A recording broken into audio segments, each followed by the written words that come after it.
The station known as Terminus was a monument to hypocrisy, a glittering jewel of polished chrome and engineered gravity floating precisely in the void between two rival empires. It was here, in the cold, neutral space separating the Human Soul Federation from the chitinous Vex Imperium, that peace was curated like a delicate, poisonous flower. And it was here that peace was murdered. The assassination of Ambassador Cortland was not a quiet affair. It was a spectacle. He collapsed during a public address in the Grand Concourse, a single, obsidian dart protruding from his neck, his body convulsing as Vex neurotoxin turned his blood to acid. The chaos was immediate. A symphony of screams and the stampeding feet. Alarms blared in a dozen languages, and blast doors slammed shut, sealing the station into a tomb of paranoia. Down in the Undercroft, levels below the pristine diplomatic suites, the news filtered through the smog and holographic glare like a distant thunderclap. In a dimly lit alcove, smelling of stale synthale and desperation, a man named Kalen watched the chaos unfold on a flickering bar screen. To the hustlers and debt-ridden spacers around him, he was just another ghost haunting the edges of the galaxy, a fixer whose eyes held the flat, patient emptiness of a predator. But as he watched the frantic replays of Cortland's death, something stirred beneath that placid surface. The image was too perfect, the evidence too clean. The Vex were brutal, and they were not theatrical. Their methods were built on overwhelming force and terrifying efficiency, not subtle poison darts in crowded rooms. This was a performance, and Kalen knew the signature of the director. He closed his eyes, and for a moment, the bar faded away, replaced by the red-black sky of Cygnus X1. He could feel the phantom vibration of his pulse rifle, smell the ozone-laced air, and hear the skittering claws of a Vex horde. And then came the voice, a calm, baritone command cutting through the static of his helmet comms. A voice that had been the metronome to his nightmares for 20 years. Call sign Spectre. Your unit is reclassified. Expendable assets. The fleet is executing a tactical withdrawal. Hold the line until your last breath. Thorn out. A faint blue tracery flickered to life beneath the skin of Kalen's temple, a ghost of light only he could perceive. His symbiotic neurolattice, the last remnant of the Spectre program, activated. It was a weapon, a curse, a shard of experimental military tech fused to his nervous system. It sifted through the news reports, the security footage, the panicked comms chatter, processing probabilities at the speed of thought. The data streams coalesced into a single, chilling certainty, deception, high probability internal conspiracy, objective war. The face that appeared on the screen next, broadcasting from the Federation's high command on Earth, confirmed it. Admiral Valerius Thorn, his features now etched with distinguished age but his eyes carrying the same cold fire, spoke of an unprovoked act of war, of Vex treachery, of the sacred duty to avenge Ambassador Cortland. He was igniting a fire he had spent 2 decades preparing, and Kalen was the only one left alive who knew Thorn had supplied the kindling. The neurolattice pulsed, overlaying Thorn's face with tactical data, threat assessments, and one name, Dr. Eris Thorn, the ambassador's chief aide, a brilliant xenolinguist, and the admiral's estranged son. The lattice flagged him with a 98.7% probability of being the primary loose end. He was a witness, a pawn, and now a target. Kalen knew the admiral's playbook. There would be no public investigation. Eris would be quietly rescued by a Federation Black Ops team, taken to a secure location, and then his transport would suffer a tragic, unavoidable accident. Kalen tossed a few credits onto the sticky bar top and melted into the crowd. He was no longer a soldier. The Federation had declared him dead on Cygnus X1 along with the rest of his unit, a convenient fiction to seal their betrayal. He owed them nothing, but the Spectres had been more than a unit. They were a family, forged in crucibles he could no longer fully remember without the lattice burning his mind. He wasn't fighting for the Federation or for peace or for any noble cause. He was fighting for the ghosts. He was going to stop this war because Valerius Thorn would not be allowed to build an empire on a second foundation of sacrificed soldiers. Finding Eris was simple. The lattice drank the station's data streams, tracking his heat signature, his comlink's desperate pings, the converging energy signatures of military-grade weapons. He was holed up in his father's diplomatic suite on the Spire, surrounded by luxury and trapped by fear. Kalen bypassed the maglocks, moving through the service corridors and ventilation shafts like a wraith, his movements silent and precise. He emerged behind a priceless hydroponic waterfall in the suite's main atrium just as the rescue team arrived. There were 6 of them, clad in matte black armor, carrying the latest pulse carbines. They were professionals, the kind of elite unit the Federation sent when they wanted a job done quietly and permanently. Their leader addressed Eris with practiced reassurance, promising safety and immediate extraction. Kalen saw the faint glint of a hypospray in the medic's hand, filled with a sedative that would ensure Eris never woke up. The lattice flared, painting the room in a web of probabilities. It highlighted a structural weakness in the waterfall's support strut, calculated the ricochet trajectory of a pulse round off the polished marble floor, and mapped the firing vectors of all 6 soldiers. Kalen didn't think. He acted, a seamless extension of the data flowing through him. He kicked the support strut, sending a cascade of water and rock crashing down, creating a momentary wall of chaos. In the split second of confusion, he moved. He disarmed the first soldier, the crack of bone a dull pop in the sudden silence. His hand shot out, grabbing the medic's wrist and twisting, plunging the hypospray into the man's own thigh. He flowed between them, a blur of motion. He wasn't killing them. He remembered his own training, the faces of the young soldiers sent to do the dirty work of powerful men. He broke limbs, shattered rifle optics, and disabled armor servos with surgical precision.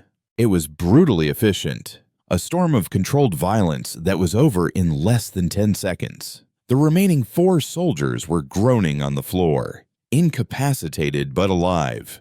Kalen stood over them, his breath not even ragged, turned to face Eris Thorn. The young doctor was pressed against the far wall, his face a mask of terror and disbelief. "Who are you?" Eris stammered, his eyes darting from Kalen to the crippled Black Ops team. They said the assassin was still on the station. "I'm not the assassin." Kalen's voice was a low rasp, unused to lengthy conversation. "I'm the reason you're not dead. That was your extraction team.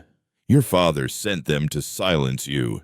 Eris shook his head and a flicker of indignation cutting through his fear. "My father is a patriot. He's trying to prevent a war, not start one. The Vex murdered Cortland. The Vex didn't kill the ambassador. Your father did."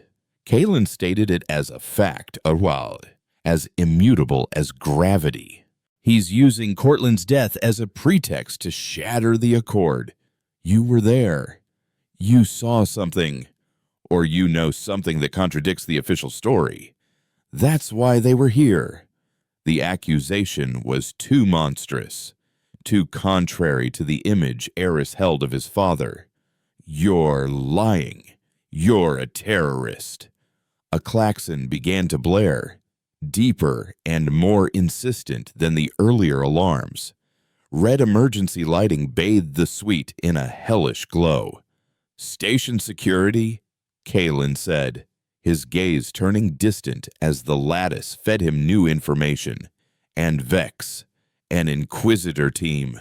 They're sealing the sector." He grabbed Eris by the arm. The doctor resisted, trying to pull away. "I'm not going anywhere with you.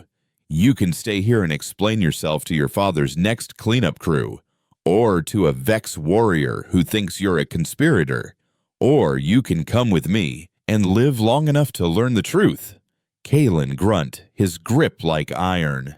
He half-dragged, half-carried the protesting academic back into the service corridors, the sound of heavy, armored footsteps echoing from the hallway they'd just abandoned.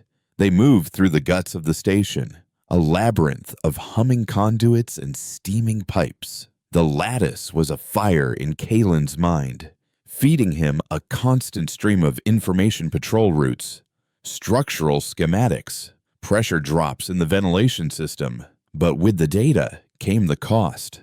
Flickering images from Cygnus X1 bled into his vision, the face of his second-in-command, Lena. As a Vex blade sliced through her armor, the terrified eyes of a young private, vaporized by plasma fire, his own hands, slick with blood that wasn't his. He gritted his teeth, pushing the memories back down. He couldn't afford to be Kalen right now. He had to be Spectre. They reached a low-level commercial docking bay, a chaotic mess of cargo containers and grease-stained droids. Kalen located his target, a battered, unassuming ore hauler named the Stray Dog.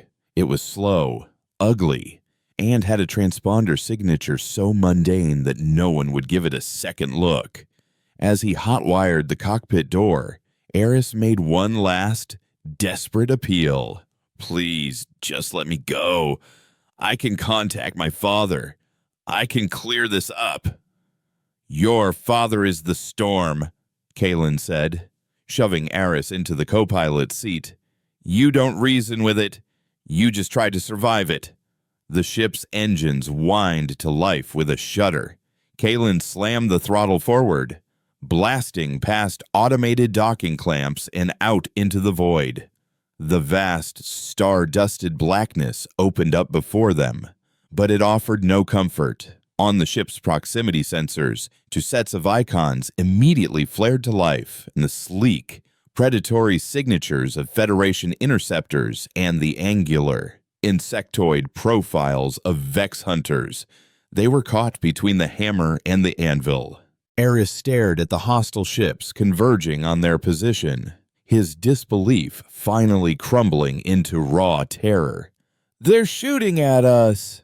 "They are," Kalen said, his hands moving deftly over the controls, pushing the old freighter through a series of gut-wrenching, evasive maneuvers.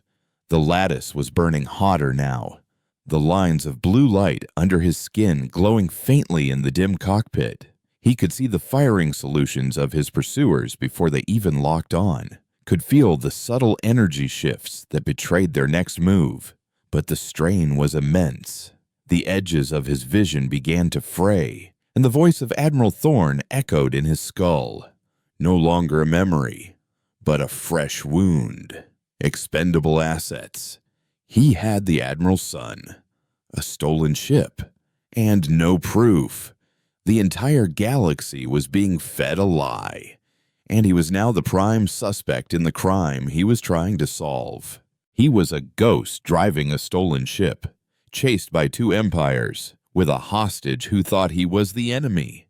And the only weapon he had was the very thing that was slowly erasing him. The war had already begun, not with an explosion, but with a whisper. And he was running out of time to find the truth before it, and he were silenced forever. The stray dog screamed in protest as Kalen threw it into a hard burn, its hull groaning like a dying beast. Plasma bolts from the Federation interceptors stitched incandescent patterns across the void, low space enough to make the cockpit lights flicker.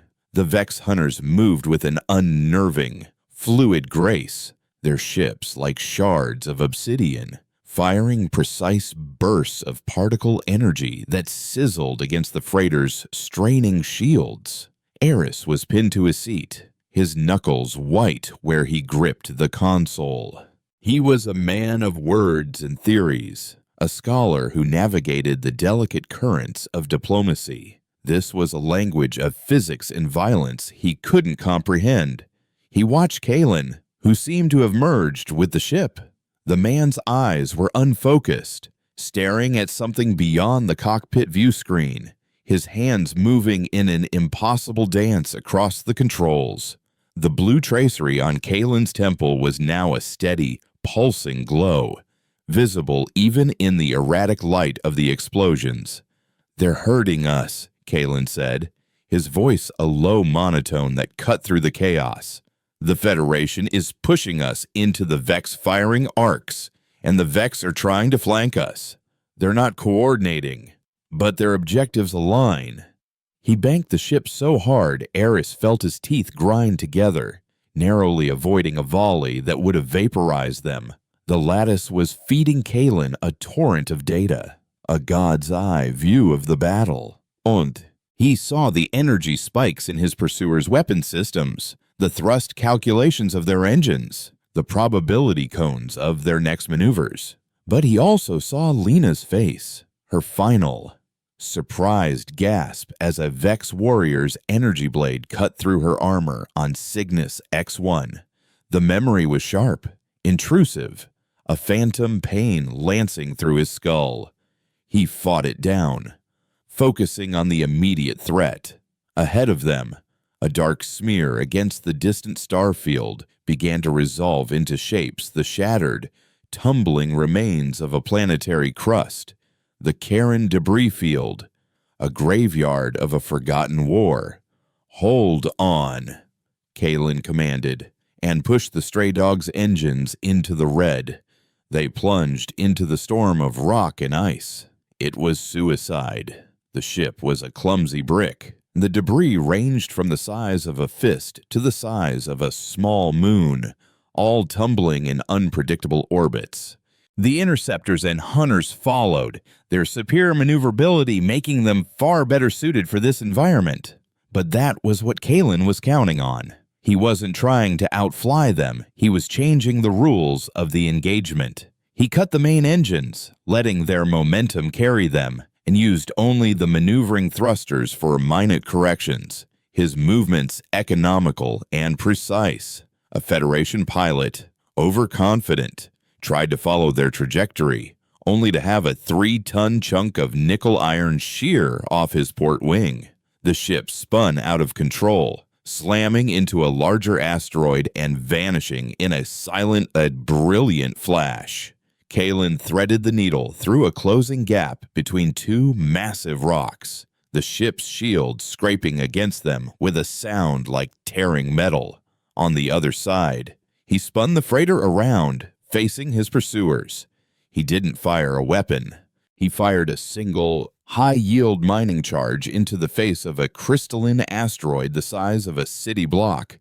The rock fractured, a web of blinding energy spreading across its surface before it detonated in a cloud of razor-sharp shards. He had turned the debris field into a shotgun blast. The Vex ships, with their predictive combat algorithms, anticipated the danger and veered away.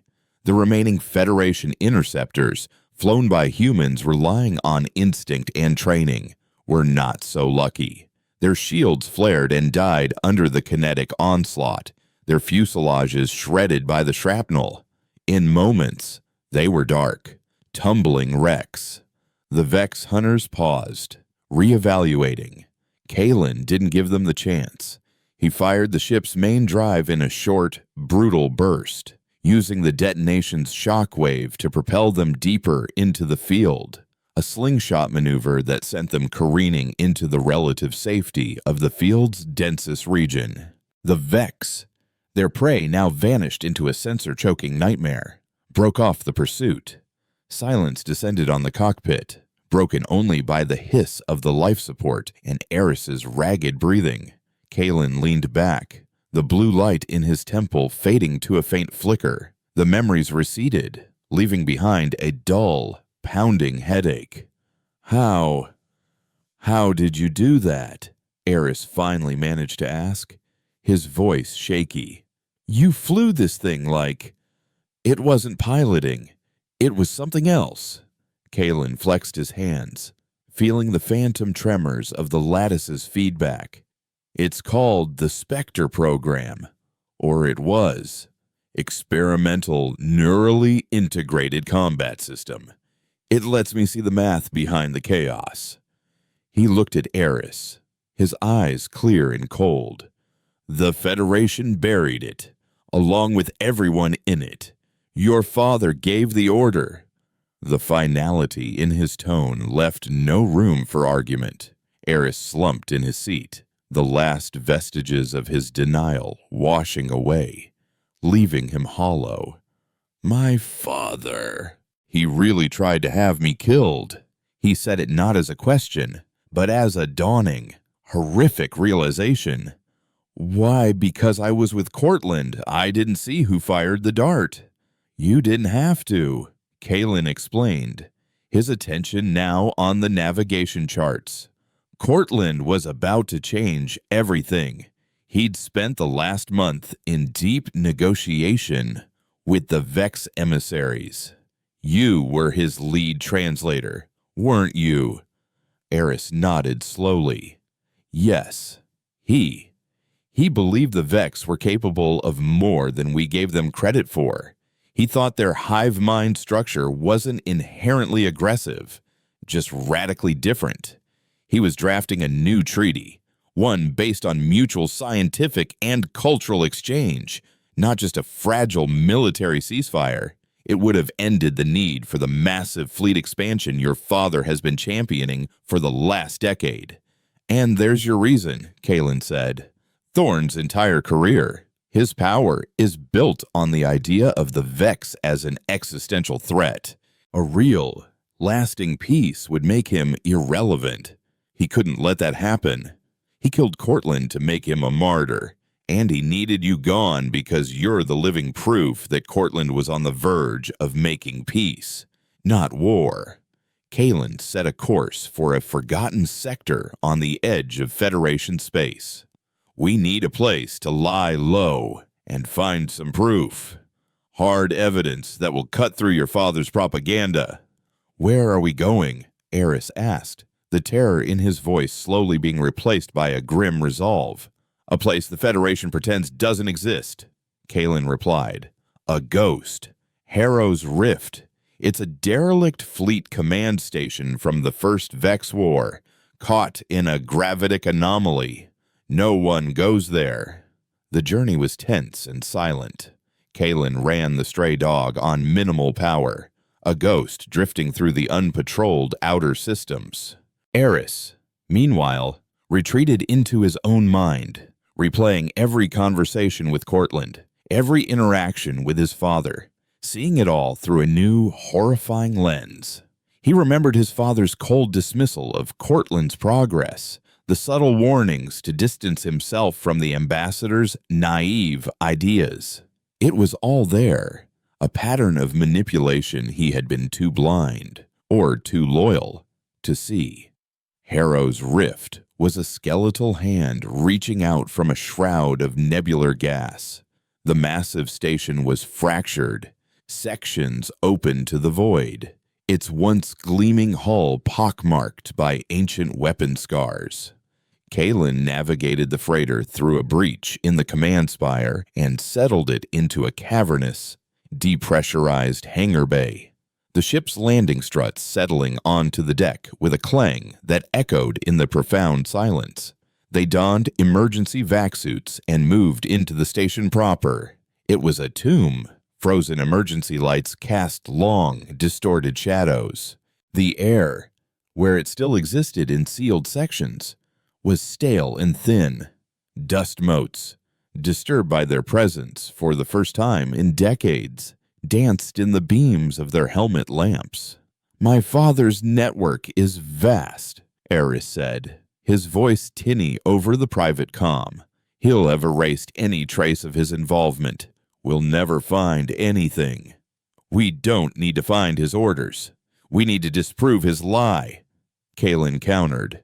That dart that killed Cortland, it was Vex neurotoxin, but the delivery system was sophisticated, designed for a human hand, The Vex use bio-launchers, organic weapons. They don't use mechanical darts. If we can analyze the metallurgic signature of the dart, we can trace it. I'm betting it wasn't made in the Vex Imperium. Kalen led them toward the station's old communications hub. There's an encrypted military archive here. Deep storage. If I can slice into it, I might be able to access the Federation's advanced materials database. We can find a match. And the hub was a wreck. Consoles shattered and wires hanging like dead vines. But the central server core, housed in a shielded vault, was intact. Kalen jacked a cable from his suit's forearm into the main interface. The lattice flared to life, a silent war being waged in the space between man and machine as Kalen bypassed decades of encryption. As he worked, Eris explored the darkened command center, his light playing over a large tactical map, still frozen with the final moments of a long dead battle. His foot kicked something on the floor. He knelt, picking up a small obsidian shard. It was a piece of a Vex carapace, but etched into its surface were human letters L, R, Spectre 2, a memorial. He was standing in a graveyard of men like Kalen. Suddenly, Kalen grunted, his body tensing. Eris, get over here. I've found something. Eris rushed to his side. On the flickering monitor Kalen had jury-rigged, a complex molecular diagram was displayed next to a materials manifest. The dart's alloy composition, Kalen said. It's a tungsten carbide composite with a tellurium tracer. It's not a Vex alloy. It's Federation Black Ops tech. Standard issue for the old Spectre assassination units. They had it. Their first piece of concrete proof. A wave of grim triumph washed over Eris. But it was short-lived. A proximity alert, silent for 50 years, suddenly blared from a nearby console. A single ship had just dropped out of hyperspace at the edge of the debris field, its energy signature lean, predatory, and running a suite of cloaking frequencies Kalen recognized with a sickening jolt of familiarity. It wasn't a patrol. It wasn't a standard military vessel. He found us, Eris whispered. No, Kalen said, his voice dangerously quiet as he unplugged from the console and drew a heavy-caliber pistol from his hip. He didn't send a team. He sent a hunter. On the screen, the ship's identification tag, masked by layers of ghost coding, flickered for a single terrifying instant before vanishing again. But it was long enough for Kalen to read it. Isis Wraith.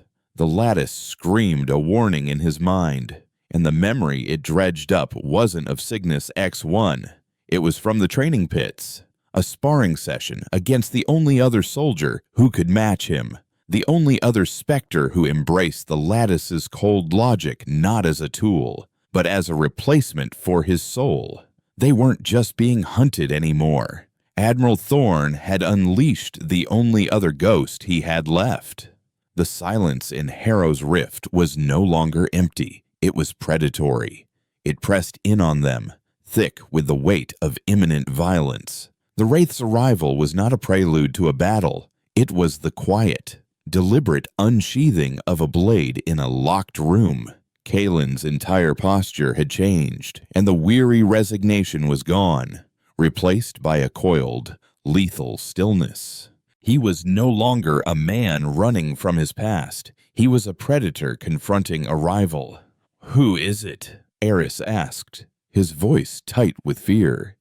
He could feel the shift in the air, the way Kalen's presence seemed to suck all the warmth from their small pocket of breathable atmosphere. "Call sign Nyx," Kalen said, his eyes scanning the cavernous hangar, his gaze lingering on the shadows that clung to the skeletal gantries and derelict machinery. He was Spectre 1, the first, the best of us. The words held a grudging respect that was more terrifying than any curse. While the rest of us learn to use the lattice, he let it consume him. He sees everything in probabilities and optimal outcomes. He's not a soldier anymore. He's an algorithm with a pulse rifle. A low thud, almost too faint to be real, echoed from the far side of the station. It wasn't an explosion. It was the sound of a magnetic grapple finding purchase on the hull. Nix wasn't going to announce his arrival. He was already inside. The data we found. The alloy analysis. It's still on the stray dog, Eris realized, his heart sinking. We have to get back to the ship. No, Kalen said, pulling Eris back from the hangar entrance and into the labyrinthine corridors of the station's primary command block. The ship is a trap. He knows we need that data. He'll expect us to go for it. He'll be waiting. The lattice flared under Kalen's skin, a frantic cascade of blue light. He was running 1,000 combat simulations at once, his mind a battlefield of predictive models. But Nix had a lattice too. It was like playing chess against a mirror image that knew every move you were contemplating. The only way to win was to make a move that defied logic. I need your help, Kalen said, pushing Eris toward a heavy blast door with a manual release wheel. This corridor leads to the station's secondary reactor core. It was decommissioned after a coolant leak decades ago. The entire section is flooded with hard radiation. We'll die in minutes, Eris protested, his hands recoiling from the warning symbols stenciled on the door. Our suits have limited radiation shielding. It'll buy us time, Kalen explained, already turning the heavy wheel. Nix's suit will be the same, but he won't expect us to go this way. The logical path is away from danger. We're going to run into it. The door hissed open, revealing a hallway bathed in a sickly green emergency light. The air tasted of ozone and decay. A dosimeter on Kalen's wrist immediately began to crackle, its needle jumping into the red. They moved quickly, their footsteps echoing in the oppressive silence. Every shadow seemed to writhe, every flicker of the failing lights a potential threat. Eris's mind, accustomed to the certainties of language and logic, struggled to cope with the primal, gut-wrenching fear. He felt like a child lost in a forest of ghosts. Nix doesn't hunt like a man. Kalen's voice crackled over the comm, a low, steady presence in the chaos of Eris's thoughts. He won't storm in, guns blazing. He'll deconstruct the environment. He'll turn the station itself into a weapon. As if on cue. A section of the corridor ahead of them plunged into absolute darkness as a power conduit was severed. Moments later, a series of explosive bolts detonated in the ceiling, sending a shower of metal and sparking cables down, blocking the path they had just taken. Nix was boxing them in, cutting off their retreat, shaping the battlefield. They reached the observation deck overlooking the secondary reactor. The core itself was a colossal, dormant sphere of pitted metal, suspended in the center of a vast chamber by magnetic pylons. The air shimmered with heat and radiation. Their suit dosimeters were screaming a high, frantic beat.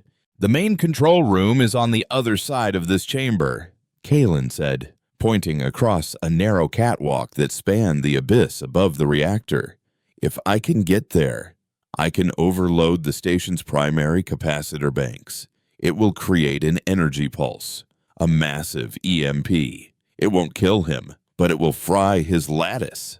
It'll blind him, put us on even ground. He'll be waiting for us, Eris said, stating the obvious. I know. Kalen looked at Eris, and for the first time, the doctor saw something beyond the cold.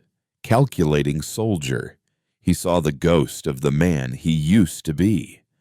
When we get to the middle of that catwalk, I'm going to create a diversion. He'll focus on me. That's when you run. Don't stop. Don't look back. Get to that control room and hit the emergency purge switch. It's the big red one. You can't miss it. He'll kill you. He'll try, Kalen replied, a grim smile touching his lips. He handed Eris his pistol. The weapon was heavy, alien in the academic's hands. You might need this, not for him, for the station's automated defenses. The pulse will trigger them. They shoot at anything that moves.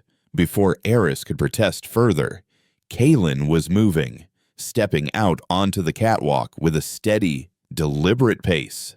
He was a perfect target, silhouetted against the glowing reactor core. Eris followed, his heart hammering against his ribs, the pistol slick with sweat in his gloved hand. They reached the center of the catwalk. The silence was absolute. And then, a voice, amplified and distorted, echoed through the chamber. It was calm, devoid of emotion, like a machine reading a report. Spectre 7, your survival probability was 0.02%. An anomaly. The Admiral requires anomalies to be corrected. A figure emerged from the shadows on the far side of the chamber. It was Nyx. His armor was a more advanced version of Kalen's, sleeker, darker, with no insignia, no markings. It was the armor of a predator that had no need for a name. He raised a long-barreled rifle, its targeting laser a single, unwavering point of red light on Kalen's chest. You were always sentimental, Kalen. Nyx's voice continued, flat and dead. Protecting the asset is a suboptimal strategy. It compromises your efficiency. And you were always the Admiral's dog, Silas. Kalen shot back, using Nyx's real name. It was a calculated jab, an attempt to find the man inside the machine. Irrelevant, Nyx stated. A section of the catwalk behind Eris exploded, cutting off his retreat. At the same time, the section in front of Kalen dissolved into molten slag. They were trapped. Now, the asset, Nyx said, the laser shifting from Kalen's chest to Eris's head. In that split second, Kalen acted. He didn't dive for cover. He didn't raise a weapon. He grabbed the railing of the catwalk and vaulted over it, plunging into the abyss. Nyx's rifle fired, but its target was gone. The shot went wide, striking one of the magnetic pylons holding the reactor core. The pylon sparked and died. Alarms, silent for half a century, shrieked to life. The massive reactor core, its magnetic cage failing, began to list, groaning under its own immense weight. The diversion. Eris didn't hesitate. He ran. He sprinted across the swaying catwalk, the sound of Nyx's rifle firing behind him deafening. Sparks ricocheted off the metal around him. He could feel the heat of the plasma bolts on his back. He didn't look back. He just ran, fueled by pure adrenaline and Kalen's final command. He burst into the control room, a cramped space filled with ancient, dust-covered consoles. His eyes frantically scanned the panels, a riot of faded buttons and cracked screens. And then he saw it. The emergency purge switch, housed under a yellowed plastic cover. He slammed his fist down on it. The station shuddered. A deep, resonant hum vibrated through the deck plates, rising in pitch until it was a physical force. The lights flickered and died, plunging the room into darkness, save for the terrifying, strobing flashes of arcing electricity from the dying reactor. The EMP wave washed through the station, silent and invisible, a tsunami of pure energy. Eris collapsed against the console, his lungs burning. He had done it, but the cost was Kalen. He had sent the man to his death. Suddenly, a heavy, rhythmic clanking sound echoed from the corridor. Thump, thump, thump. A single, heavy footstep, followed by the drag of something metallic. Eris raised the pistol, his hand shaking uncontrollably. The silhouette of a man appeared in the doorway, framed by the dying green light of the reactor chamber. It was Nyx. His helmet was dark, the systems fried by the pulse. He moved with a slight limp, his left leg damaged from the reactor pylon's explosion, but he was still coming. He raised his rifle, sighting down the barrel manually. The man had become the machine, and now the machine was broken. But the man, the hunter, remained. Eris squeezed his eyes shut and pulled the trigger.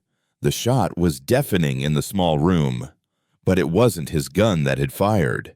A second figure had appeared behind Nyx, moving like a phantom out of the deepest shadows. It was Kalen. His helmet was shattered, and blood trickled from a wound on his forehead. One arm hung limp at his side, clearly broken, but in his other hand, he held his pistol, smoke curling from its barrel. He had caught a maintenance rail during his fall, using the reactor's collapse as cover to circle around. Nyx staggered, a dark hole appearing in the chest of his armor. He turned slowly, a flicker of something almost human in the dark lens of his helmet. Surprise. An uncalculated variable.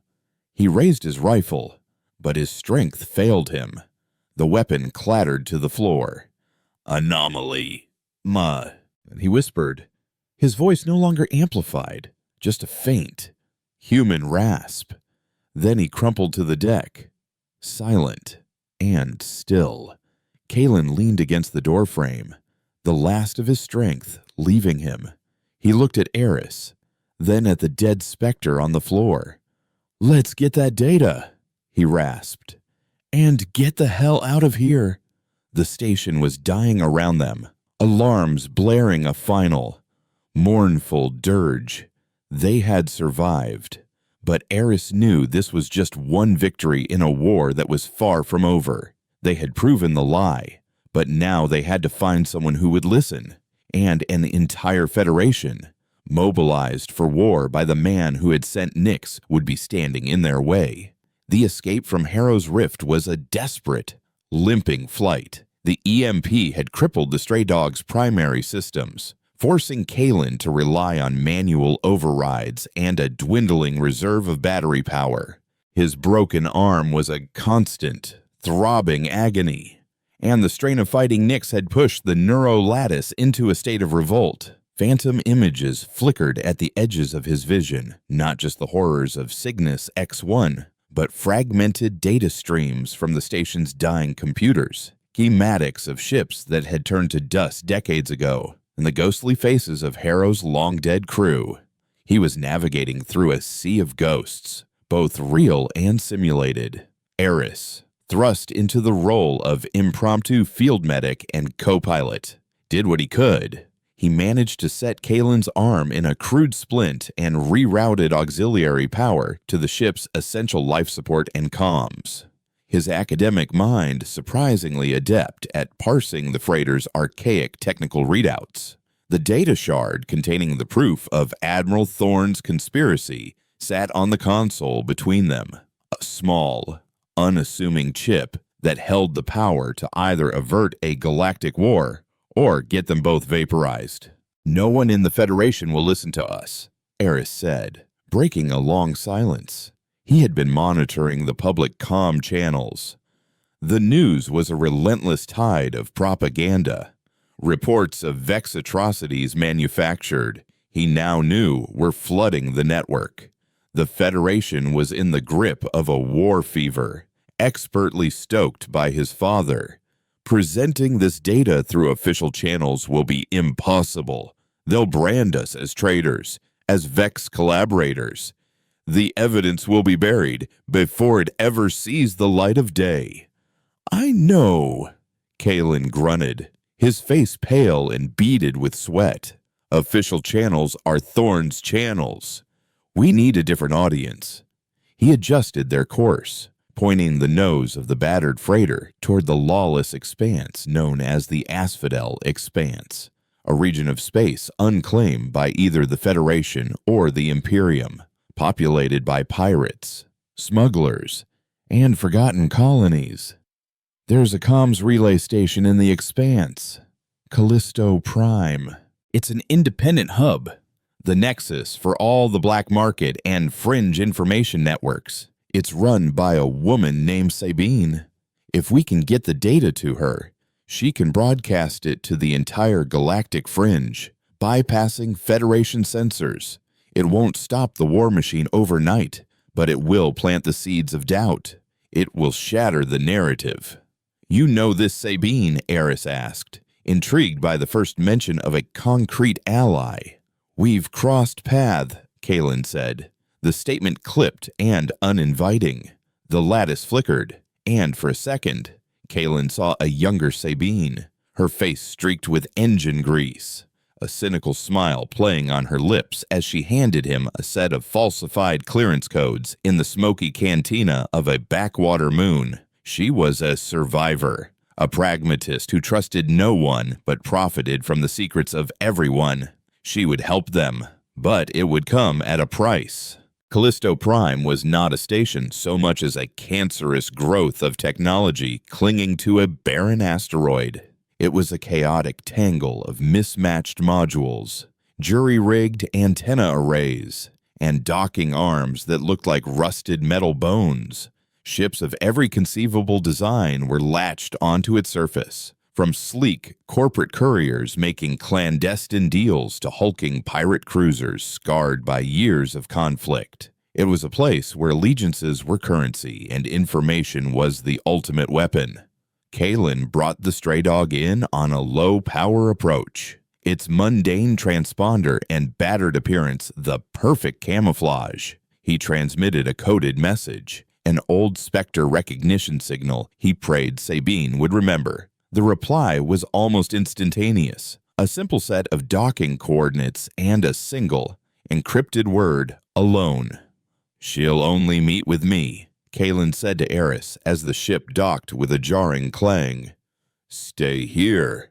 Lock the door. If I'm not back in 1 hour, take the ship and run.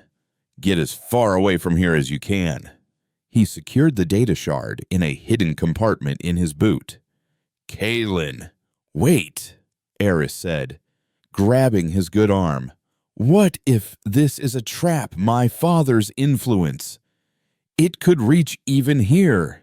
Sabine doesn't have allegiances. She has interests," Kalen replied. "And exposing a high-level Federation conspiracy is very, very good for her business." He cycled the airlock and stepped into the chaotic heart of Callisto Prime. The station was a cacophony of sights and sounds. Holographic advertisements in a dozen languages flickered over crowded corridors. The air was thick with the smells of exotic foods, unburned fuel, and the sweat of 1,000 different species. Kalen moved through the throng, a gray man in a gray station, his face an unreadable mask. His destination was the observatory, a dimly lit bar at the station's highest point, its viewport offering a breathtaking, vertiginous view of the starlit chaos below.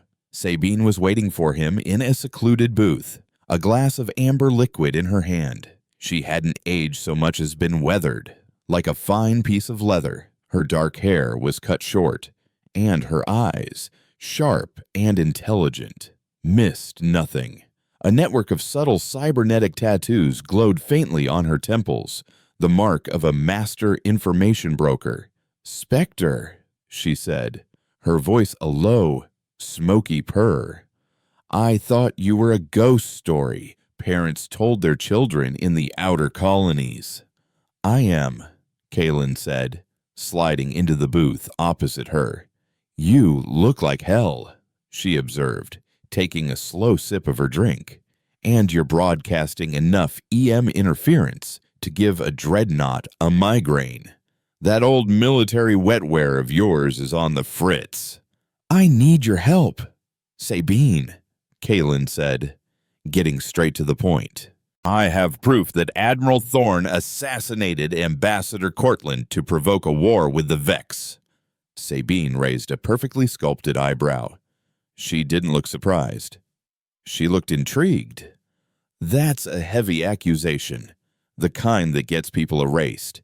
You need more than just a conspiracy theory. I have the metallurgical analysis of the murder weapon. It's Federation Black Ops tech. I have the motive. And I have the body of the Spectre assassin Thorne sent to clean up his mess, sitting in my ship's cold storage. Sabine leaned forward, the casual demeanor gone, replaced by a focused intensity. Nix. You killed Nix. The name sent a ripple of tension through Kalen. He forced my hand. Sabine was silent for a long moment, her gaze fixed on Kalen.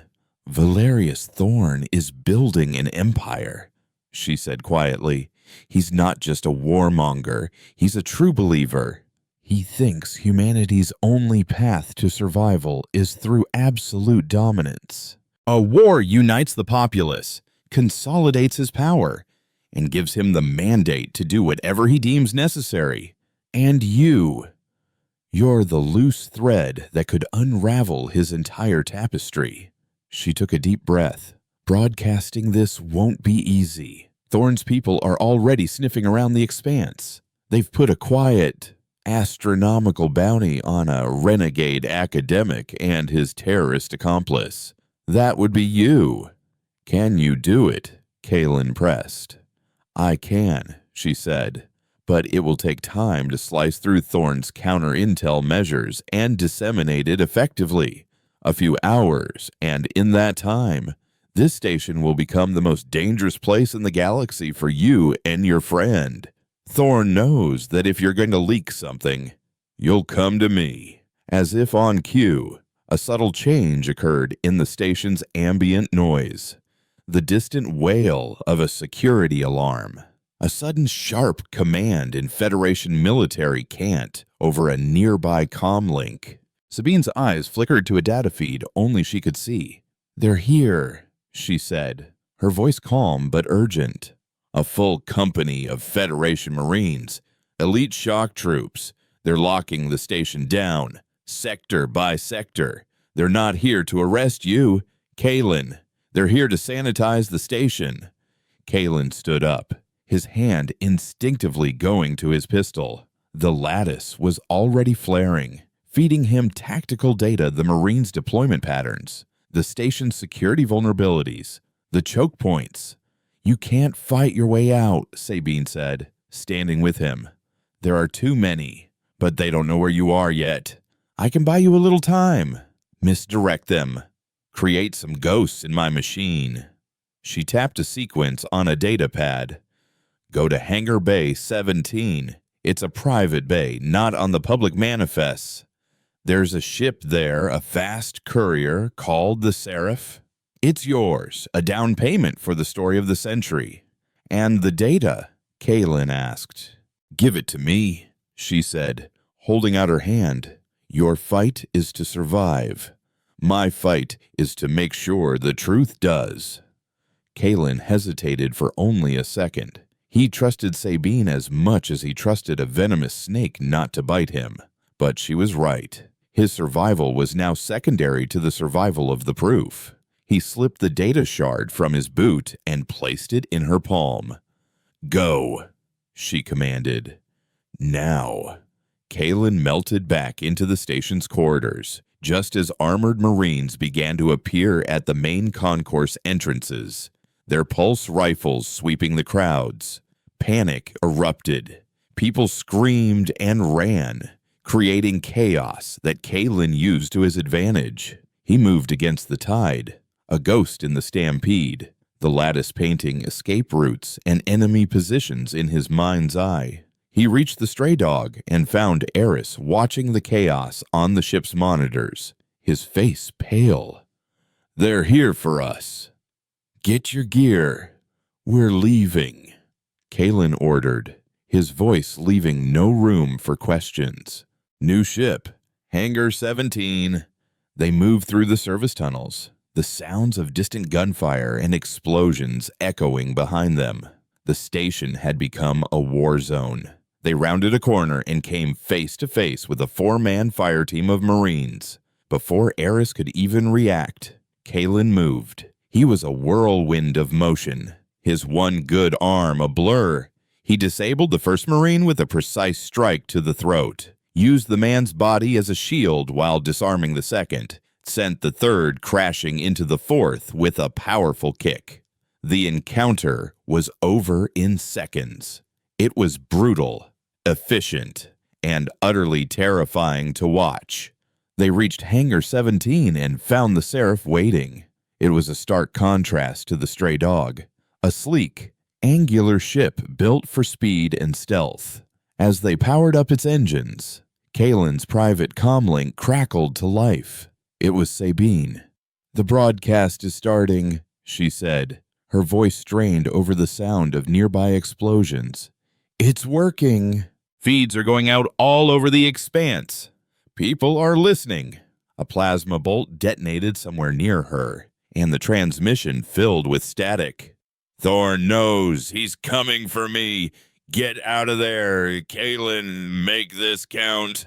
The line went dead. Kalen slammed the throttle forward, and the Seraph shot out of the hangar bay, its advanced engines leaving the chaos of Callisto Prime behind. On the main view screen, Eris brought up a public news feed from the expanse. It was fractured, chaotic, but the message was clear. The data was out. The image of the tungsten carbide dart was displayed next to the official Federation seal. Cortland's pre-treaty proposals were being scrolled across the screen. Whispers were turning into shouts. They had won. They had lit the fire. But as Kalen looked back at the besieged station, at the flashes of light that represented Sabine's last stand, he knew the victory was hollow. He had given her the truth, and in return, she had paid the price he had been running from his entire life. He had sacrificed another soldier in his war, and his own father. Eris realized with a chilling certainty Vetros would not let this stand. He had exposed the lie. Right now he would face the full, unrestrained fury of the man who had built an empire upon it. The war for the truth was over. The war for survival had just begun. The aftermath of the broadcast was not the clean, surgical victory Eris had hoped for. It was a detonation. The Asphodel expanse erupted into a firestorm of dissent. Private fleets declared their independence. Colonial governments, long resentful of Earth's heavy hand, openly defied Federation authority. The seeds of doubt Kalen had wanted to plant had landed in a field of dry tinder, and the resulting inferno threatened to consume the very civilization they were trying to save. Aboard the Seraph, they watched the chaos unfold. Admiral Thorn, rather than being cowed, had seized the moment. He appeared on every official channel, his face a mask of righteous fury, branding Kalen and his own son as seditionists in the pocket of the Vex Imperium. He used the unrest in the expanse as proof of a coordinated Vex plot to destabilize the Federation from within.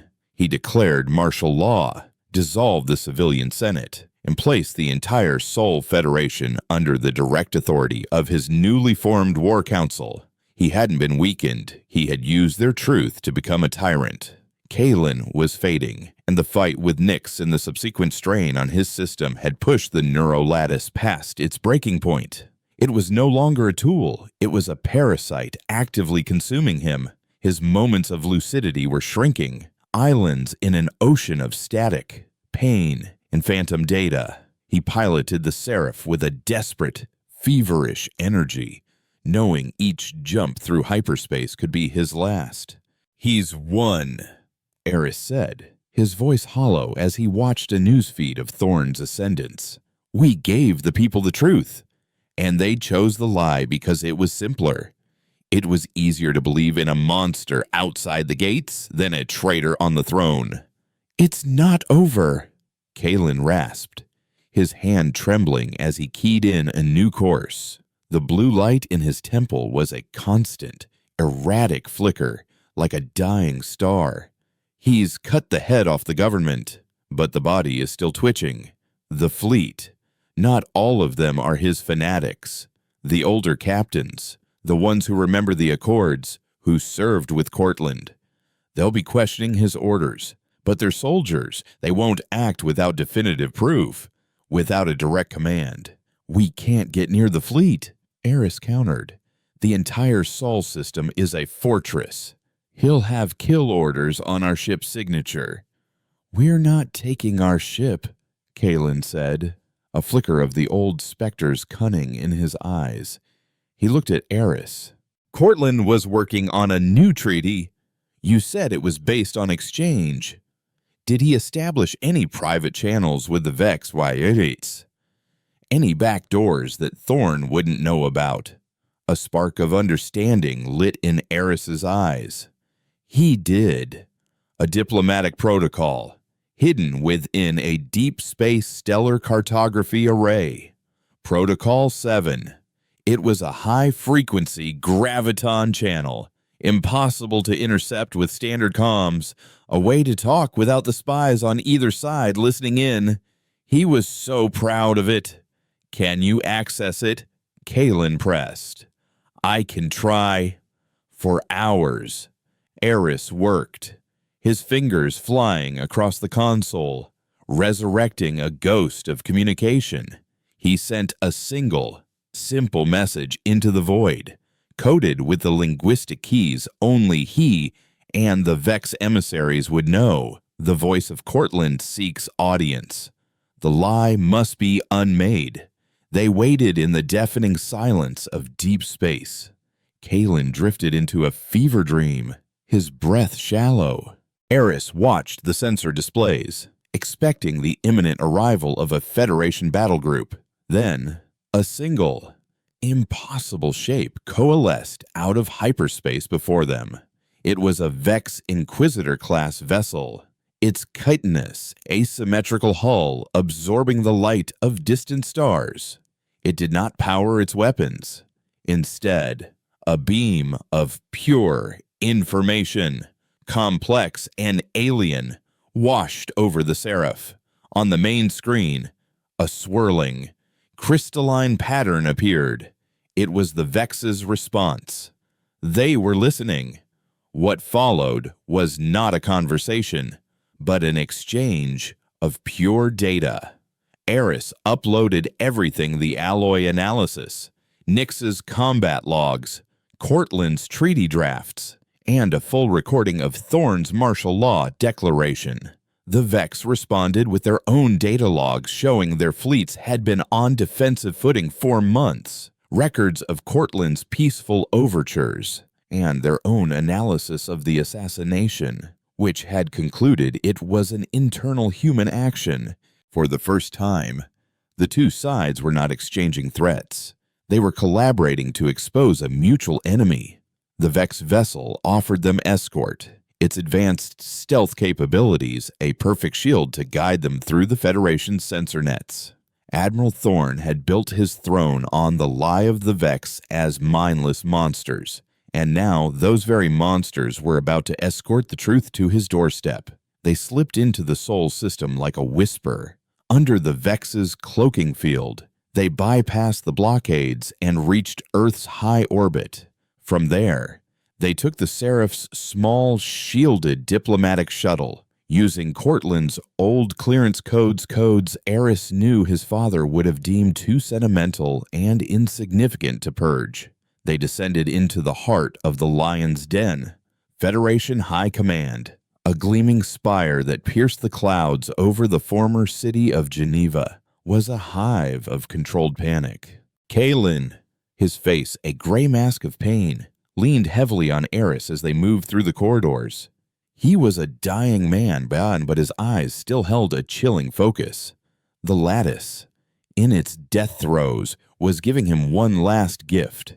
He saw everything: guard patrols, electronic security sweeps, the faint energy signatures of hidden sentry guns. He guided them through the gaps. a ghost walking through the walls of his own tomb.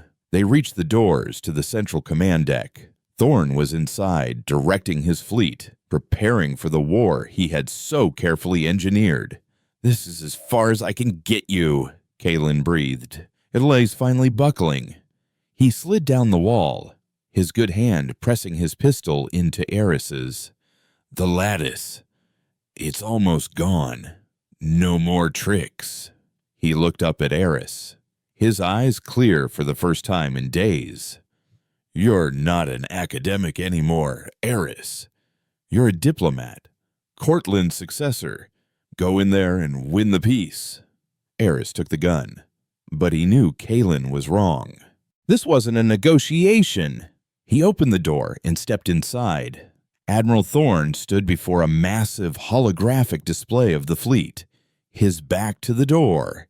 He didn't turn. "I knew you would come," he said, his voice resonating with absolute power. A final, futile gesture of defiance. "Did you truly think you could stop the tide of history? Boy, this isn't history," Eris said, his voice steady, finding a strength he never knew he possessed. "It's a lie. Your lie." Thorn finally turned. His eyes were cold, devoid of any fatherly affection.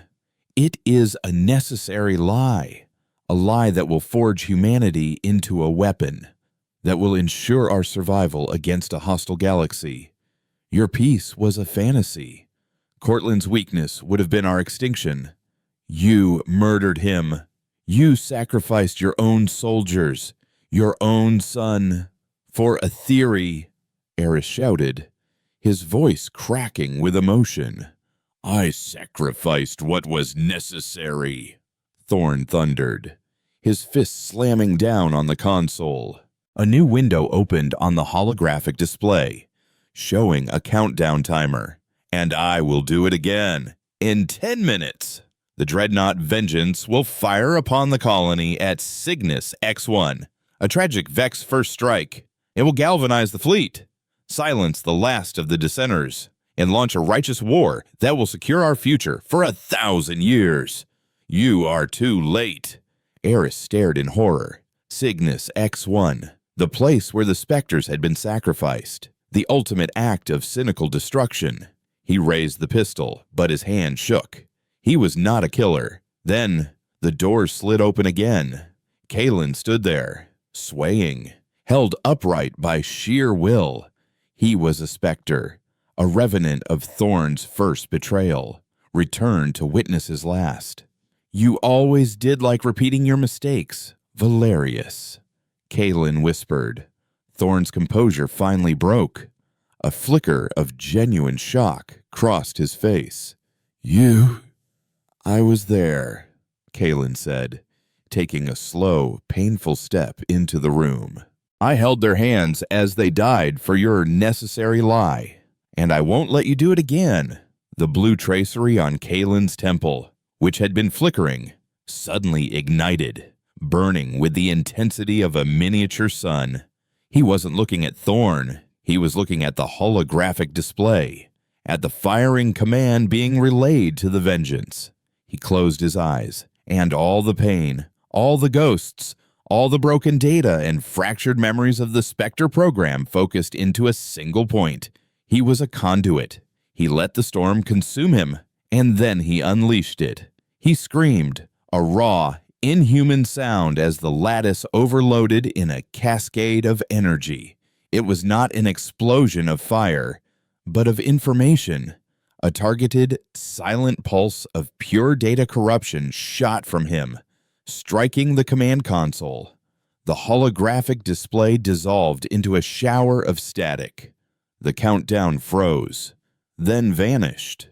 The firing command was severed, corrupted beyond recovery.